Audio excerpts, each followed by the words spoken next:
Good morning and welcome back. This is World Talks coming to you live from Warsaw. I'm Saria Strzemska. Kazakhstan heads to the polls on Sunday to elect the country's first single-chamber parliament, following sweeping constitutional changes introduced earlier this year. But with most parties largely aligned with the incumbent president, the question is just how much will actually change. To discuss this, I am joined by Ellias Aghili Dehnavi, a political scientist and Middle East expert at the Adam Mickiewicz University. Good morning, Elias. Good to see you. Hello, good morning. I'm really delighted to contribute to today's discussion, like always. So these are Kazakhstan's first parliamentary elections under an entirely new constitution and a new political system in a way. So for people watching from outside the country, what exactly is changing and why does this election matter? Well, this is actually a very good question to start a discussion. We are witnessing a very beautiful and constructive renaissance, at least on the paper and on theory. Kazakhstan is returning to a traditional historical context called Kurultay, and that is the unicameral parliamentary system.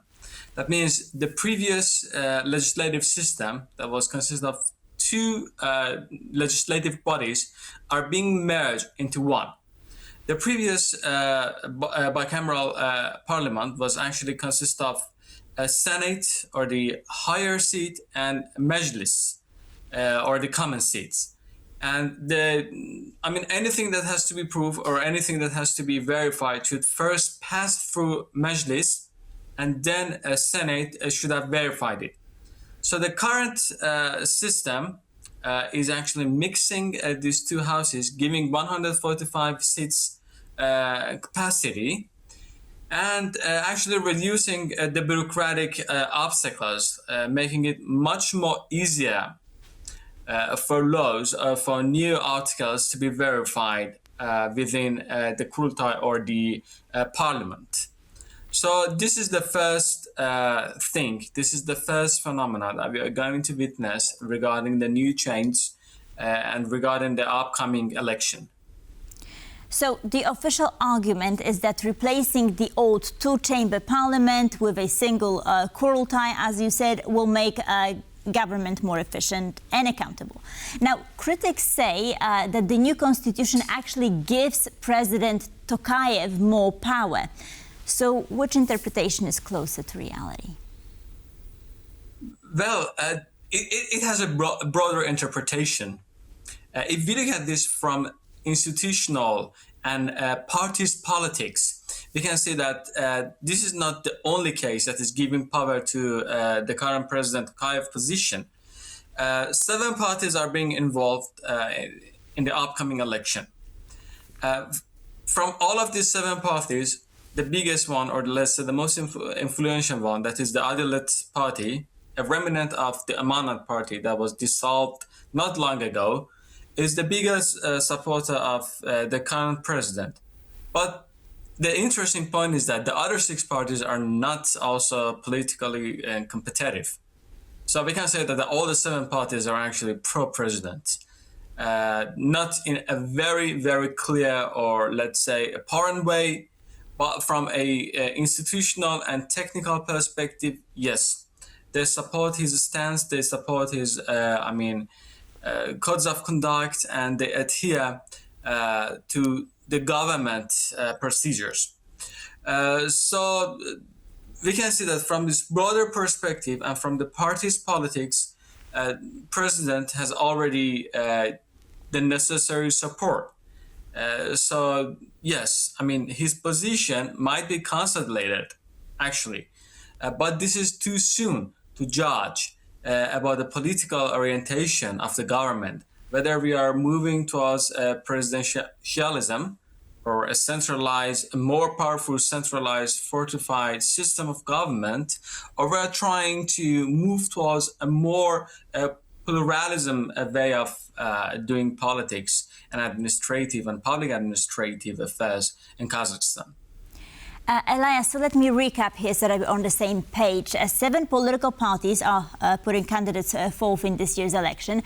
Adelet is widely expected to dominate, and the old ruling party, Amanat, has been sort of absorbed into it.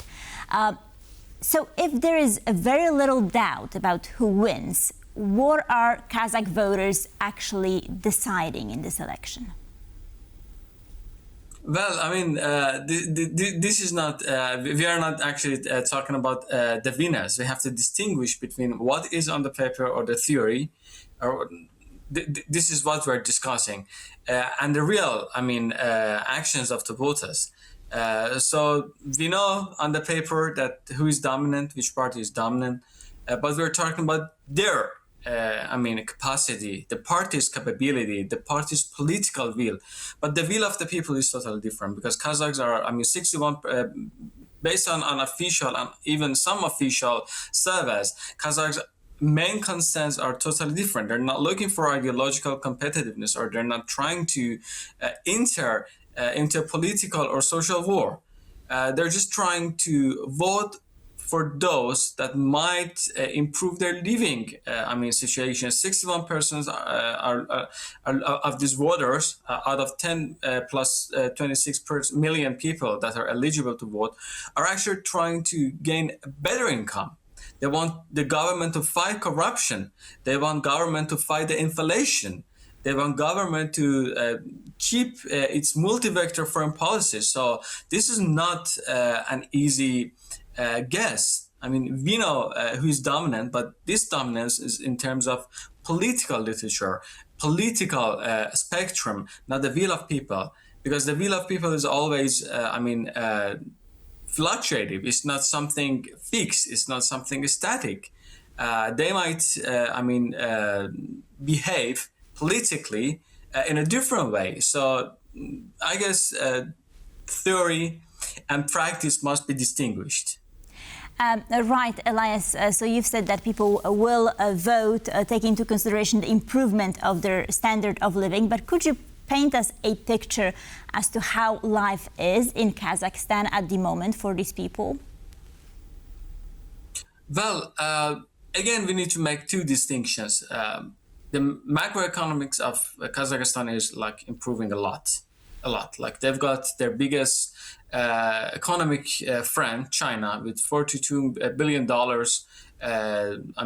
capacity of trade, having very good relation with the European Union, unavoidable friend called Russia on the other side, and also the United States of America is having a very good relation with Kazakhstan. So from macro levels, everything is good.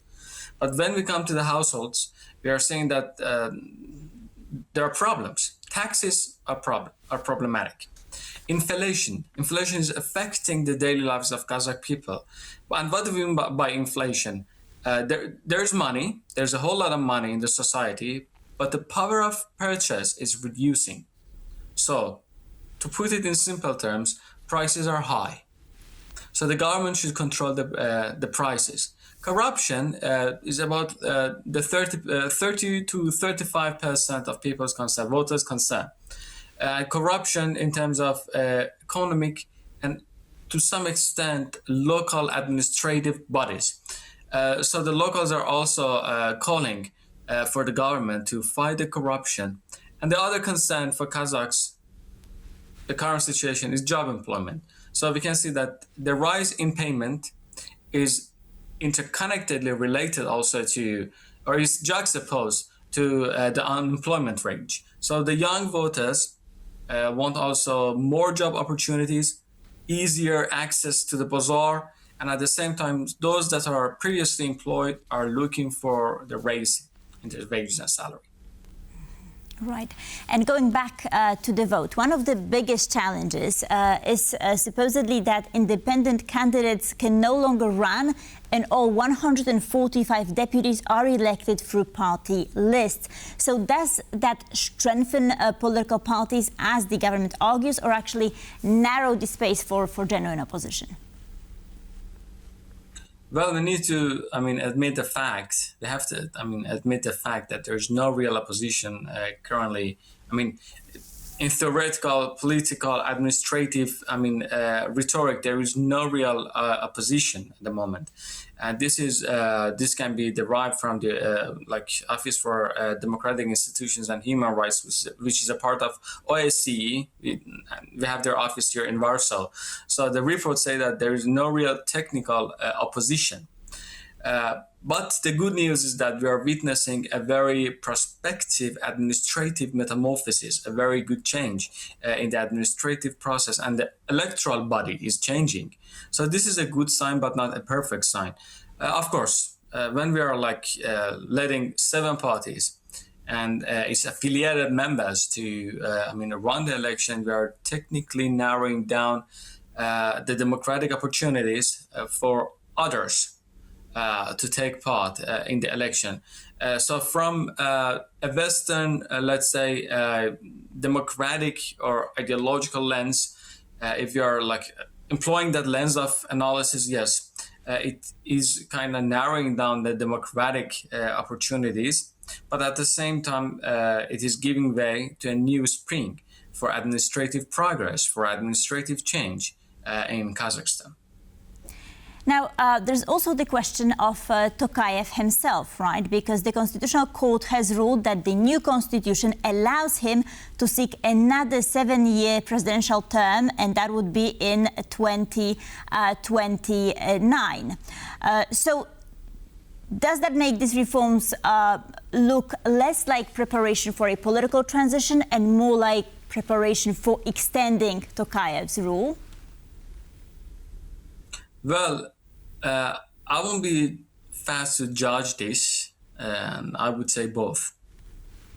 From a very manifest angle to this story, we can see that, yeah, he's being given, a longer period of presidency that might not sound logical from other political lenses, from other societal lenses of analysis that we just discussed 2 minutes ago.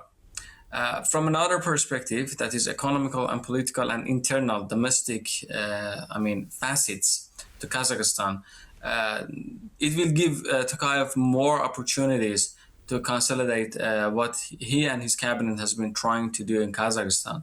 So they're changing the constitution. They're working on these new norms in the constitution, and this reading will.